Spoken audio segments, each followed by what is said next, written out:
ayer. Es la hora de volver a ver, pensé. Solo las 3 contesté. Bom dia. Vou tentar refazer aqui a abertura da mini palestra do dia 12 de março de 2014, porque tivemos uma falha na gravação do vídeo. Então vou colocar basicamente o que foi disposto e a partir de um dado momento volta para o que foi realmente acontecido. Fiz a leitura de uma pergunta e uma subpergunta de O Livro dos Espíritos, a questão 258, que é a seguinte: quando na erraticidade, antes de começar nova existência corporal, tem o espírito consciência e previsão do que lhe sucederá no curso da vida terrena? Os espíritos responderam: ele próprio escolhe o gênero de provas porque há de passar, e nisso consiste o seu livre arbítrio. Allan Kardec fez então uma complementação da pergunta. Não é Deus então quem lhe impõe as tribulações da vida como castigo? E eles completaram: nada ocorre sem a permissão de Deus, porquanto foi Deus quem estabeleceu todas as leis que regem o universo.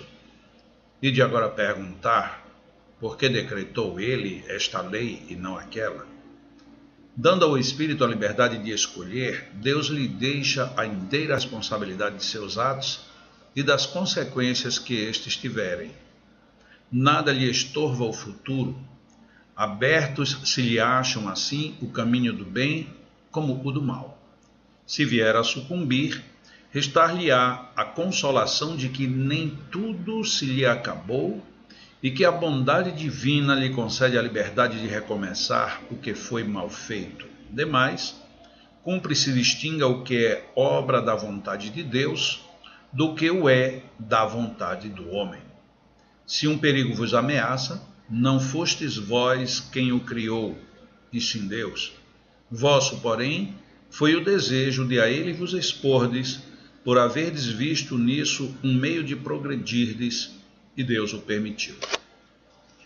Logo após esta leitura, eu coloquei 2 reflexões em 2 historinhas, que são as seguintes.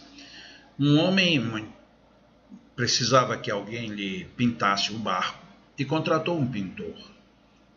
E o pintor, quando estava pintando o barco, percebeu que muito da tinta que ele colocava vazava, e nisso ele detecta que havia um furo no fundo do barco. Ele ajeitou o furo, massou, pintou e deixou o barco totalmente pintado e corrigido naquela sua falha. O homem, quando chegou, encontrou o barco pronto e lhe pagou, e ele foi embora.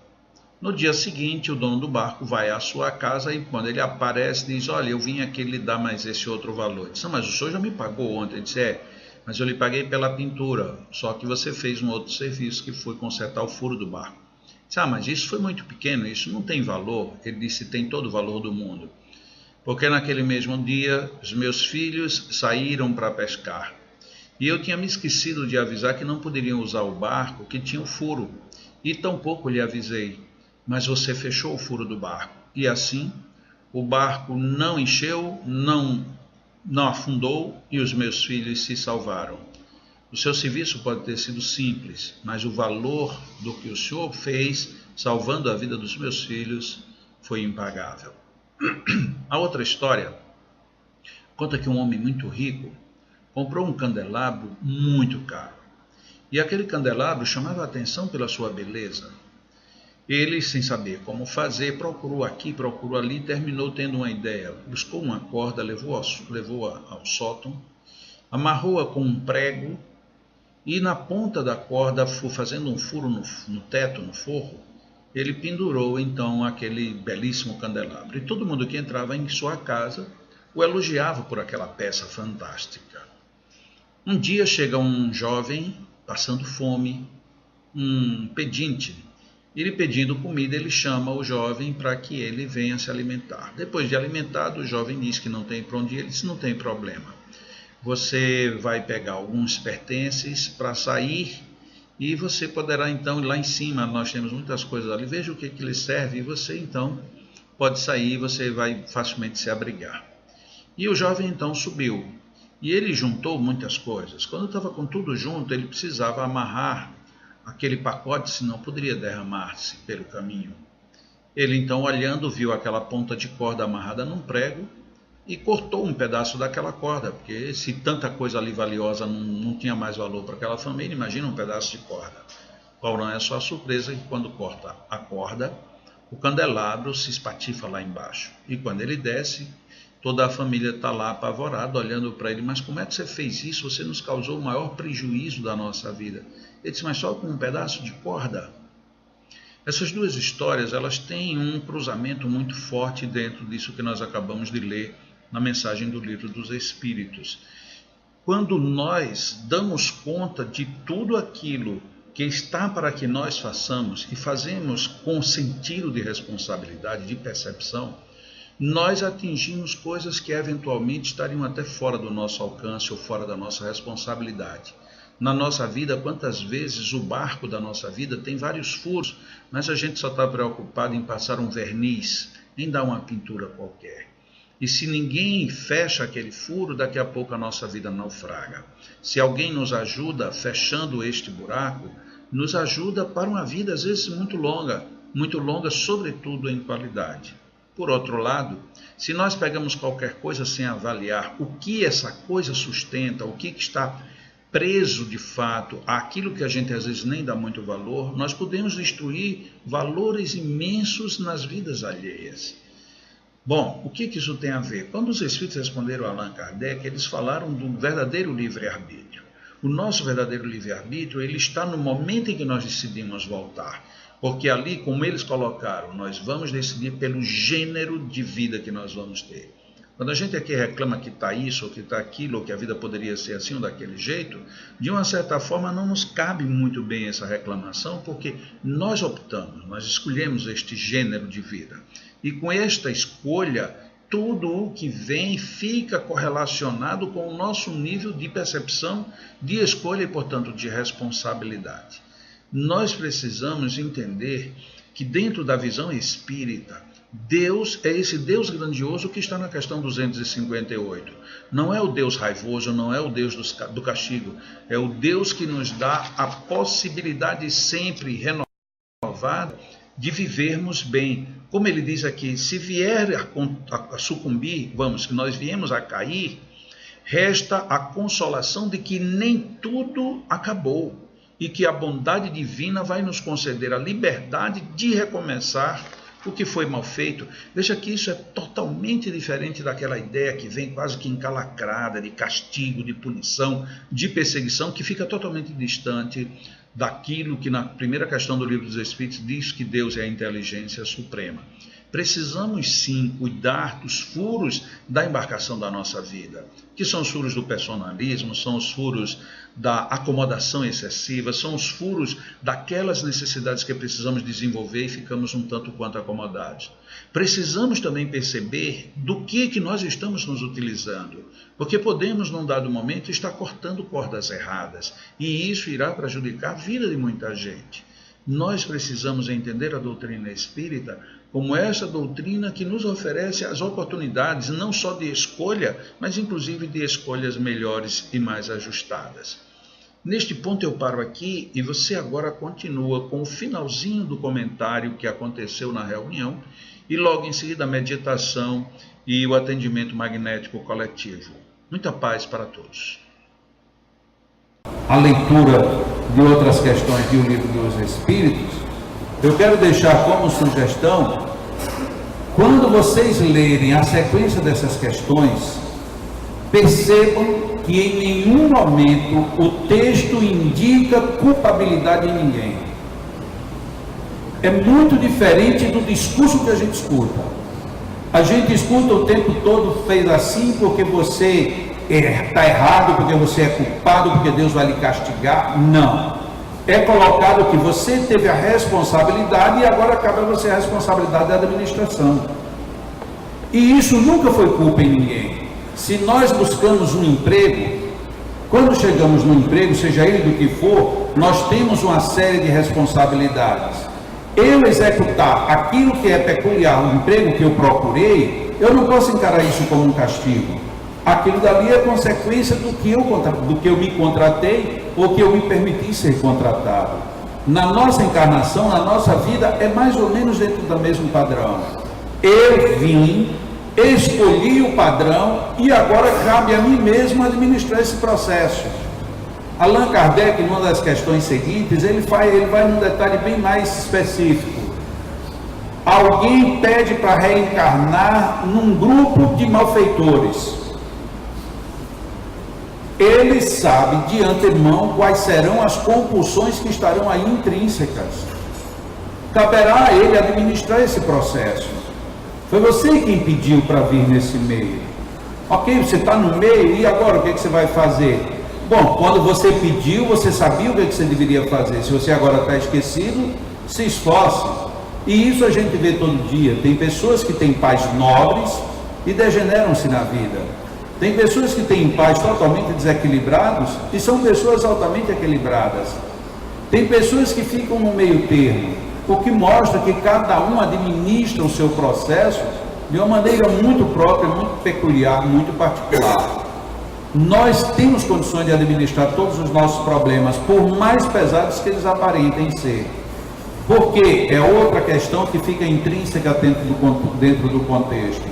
Nós fazemos aquilo que nós nos programamos para fazer e deixamos de fazer aquilo em que nos acomodamos e acreditamos que os outros irão fazer. Todas as vezes que nós fazemos o que nos comprometemos em fazer, por maiores que sejam os obstáculos, a gente chega lá. Mas se nós preferimos ficar esperando que o mundo resolva a nossa problemática, nós não vamos muito longe, porque não existe essa opção de vida. Quando ela vem, é uma opção, por incrível que pareça, muito onerosa. Todo mundo vai fazer e vai decidir por mim. Quando a gente chega aqui, a gente reclama da vida, porque não teve a oportunidade de fazer nada. E mais uma vez a gente se vê de mãos atadas. Quando a gente tem a determinação do que quer e vem e assume isto, tudo se transforma, tudo fica mais claro. Não significa dizer que não provoque dores ou que não solicite esforços. Não é isso. Afinal de contas, viver pede esforços. Viver pede, entre aspas, sacrifícios. Mas viver também nós podemos olhar pelo outro lado. Promove alegria, progresso, conhecimento e oportunidades de crescermos moralmente. A opção é nossa. A doutrina espírita, quando ela aborda esta questão, principalmente nesses itens que eu li, 257, 258, que é a escolha das provas, no Livro dos Espíritos, questão 258 em diante, nós temos uma noção extremamente equilibrada do que é a vida. E podem notar que não é uma questão religiosa, é uma questão de existência mesmo. E é tão bem colocado que, se a gente ouvir bem direitinho, a gente vai perceber que muitas vezes, mesmo usando a filosofia espírita, algumas pessoas estão ensinando essa lei de uma forma equivocada. A lei de reencarnação é uma lei, sobretudo, de justiça e de amor, nunca de castigo e punição. Porque se fosse castigo e punição, não faria nenhum sentido nós estarmos reencarnados. Então, esse é o que a gente pode sugerir, e raramente eu coloco isso de forma tão enfática como eu fiz hoje. Peguem o Livro dos Espíritos, leiam as questões a partir da 258, mas não é ler como quem vai ter que bater a página. Leiam e procurem perceber na intimidade o que de fato significa a lei de reencarnação. Ela é muito melhor, ela é muito mais justa, ela é muito mais consentânea com a presença de Deus nas nossas vidas do que muitas vezes nós temos ouvido ou pensado que seria a atribuição dessa mesma lei.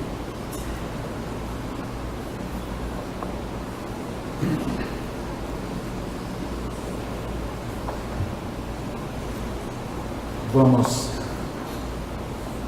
fazer uma rápida meditação.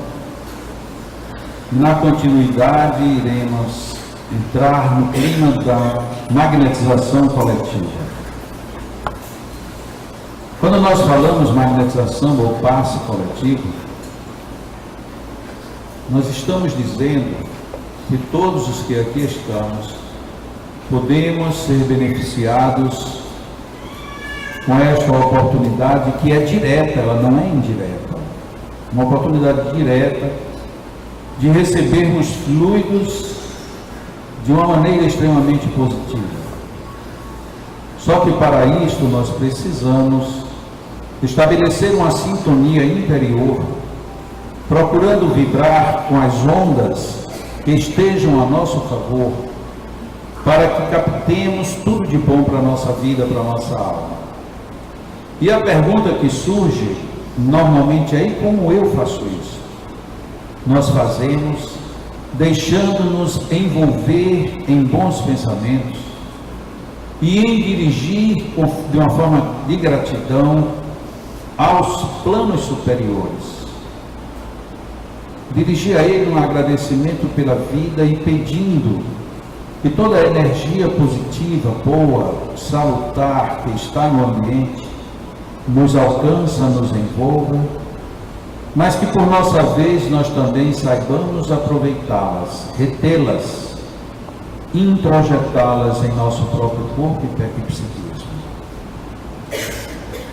Esta meditação que antecede nos prepara de certa forma para recebermos, captarmos e absorvermos melhor todas as energias do magnetismo coletivo.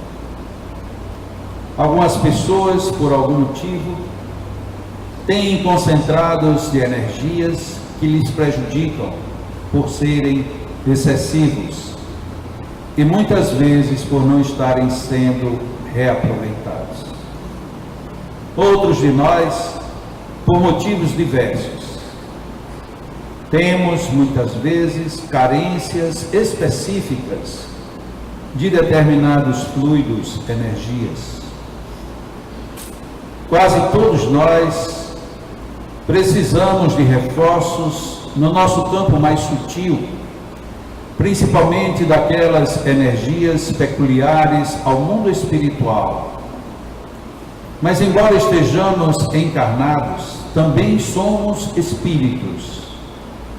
E neste momento do magnetismo coletivo, nós encontramos espíritos amigos que nos trazem, complementando toda a energética física do nosso nível de encarnados, trazendo energias mais sutis do mundo espiritual, para que neste momento de passes coletivos tenhamos um envolvimento completo, espiritual, psíquico, físico. É importantíssimo, portanto, que estejamos em harmonia interior. Paremos por algum momento todas aquelas discussões que não têm gerado harmonia. Esta é a hora de nos fixarmos em cenas felizes e agradáveis. Pensarmos em situações de altos propósitos do bem. Como, por exemplo, imaginemo-nos abençoando pessoas que simplesmente cruzaram um olhar conosco. Estávamos num ambiente qualquer, na rua, no carro, em casa, na calçada, e de repente alguém, de forma totalmente natural, olhou em nossa direção e nós a vimos. Neste momento, projetemos para esta pessoa: Deus te abençoe e que você receba meu carinho espiritual. Podemos imaginar também abençoando crianças, independentemente de onde ela esteja e de quem ela seja. Imaginemos uma criança que esteja agora brincando, sorrindo, feliz, ou uma criança que esteja sofrendo com dores, talvez passando fome. Qualquer criança, todas as crianças. E mirando este cenário, digamos às crianças: sente-se Jesus continua te recebendo em seu colo. E eu te sustento pelos braços, ajudando-te a subir ao seu colo. Nós podemos imaginar estar caminhando em algum lugar e vermos uma planta começando a brotar. Em vez de pisarmos ou simplesmente nos desviarmos, em vez de dizermos, mas por que essa planta surgiu aqui? Façamos uma emissão de vibração de harmonia. Deus, como é bela a natureza, porque se tu permites que neste local nasça uma planta, que grandes plantações podem surgir dentro de minha alma. E é reconhecendo isso, Senhor, que eu te peço que esta planta também seja abençoada. E quantos exemplos de bênçãos nós podemos ter, nós podemos praticar a cada instante de nossa vida. Que neste momento, por exemplo, de olhos fechados, como a maioria está, não precisamos abri-los, não precisamos nem saber quem está ao nosso lado esquerdo, ou direito, ou à frente ou atrás, mas podemos sim dizer, Senhor, que o amor que eu tenho em mim, que a harmonia e a paz que me envolve nesse instante, alcance esta ou estas pessoas que estão ao meu lado. E nos permitamos nos expandir, nos enlarguecer, como que se nós não ocupássemos o lugar do outro, mas que nós envolvêssemos o outro com o melhor sentimento que temos dentro de nós. Quantos exercícios nós podemos fazer? E o melhor de tudo isso é que todas as vezes que fizermos, que dirigirmos, que buscarmos o auxílio, a vibração, a bênção para o outro, sem nem ao menos percebermos, estaremos sendo auxiliados, abençoados e envolvidos. Porque a lei de amor funciona exatamente assim. Quanto mais eu amo, mais feliz eu sou. Quanto mais eu dou amor, mais o amor dentro de mim se engrandece. E quanto mais eu amo, o amor puro e verdadeiro, mais eu cresço em alegria e em prazer interiores. Exercitemo-nos dirigindo as bênçãos que recebemos a tudo e a todos. Estejamos em vibração de equilíbrio. Procuremos manter a harmonia, valorizando os melhores pensamentos. Estejamos grandiosos dentro da simplicidade de pensamentos nobres. Quem pensa no bem, quem emite vibrações do bem, certamente estará no bem. E nada no mundo nos atacará.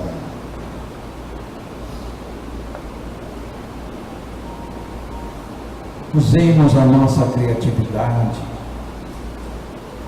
e procuremos outras reflexões para exercitarmos as melhores vibrações. E quando já estivermos bem seguros de vibrarmos por todos neste diapasão, localizemos aquelas pessoas com quem temos mais dificuldades. e envolvamos-las. Porque amar, neste sentido, também é um exercício. E nós podemos amar aquelas pessoas que ainda não nos amam, sem nos contaminarmos com seus desamores. É preciso apenas que estejamos seguros das vibrações que emitimos e harmonizados conosco mesmo. Neste clima de emissão e captação de fluidos, porquanto muitos de nós aqui presentes emitimos vibrações para alcançar os que estão por perto, vamos nos unir com os fluidos dos nossos magnetizadores neste momento. Juntos que já estamos com as energias do mundo espiritual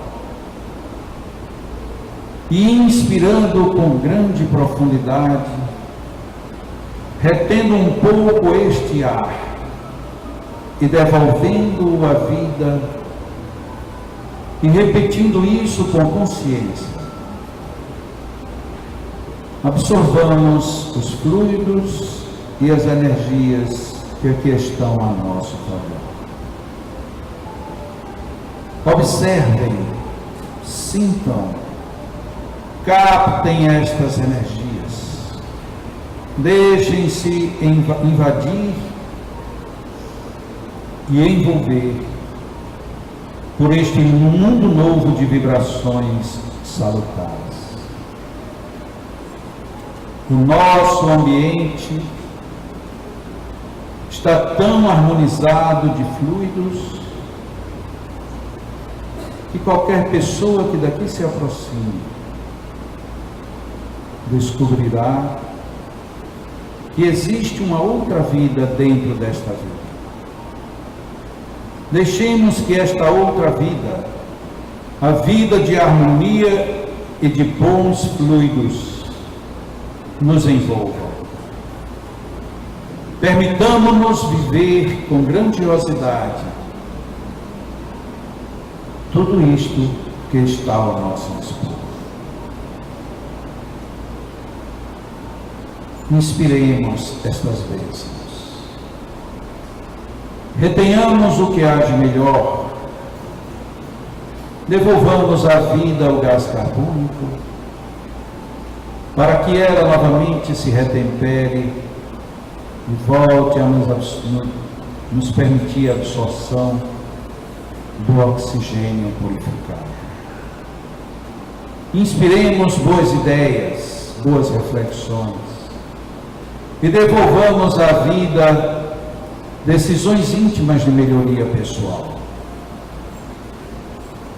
Vibremos em unidade com o Pai, para que em breve possamos dizer, como Jesus o disse: eu e o Pai somos um, porque estaremos em comunhão com a sua harmonia e a sua paz.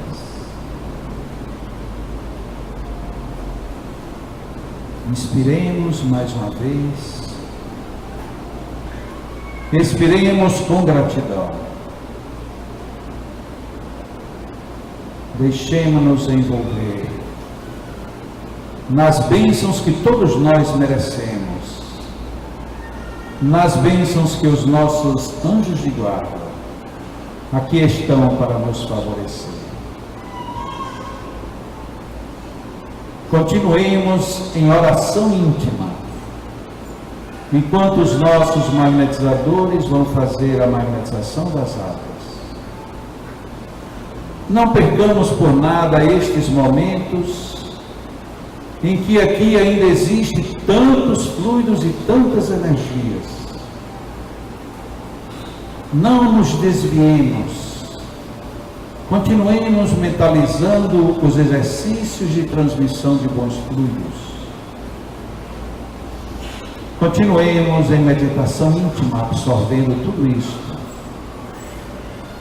Porque a vida deve ser feita nesta harmonia que aqui está para todos nós. Continuemos em oração e em gratidão a Deus.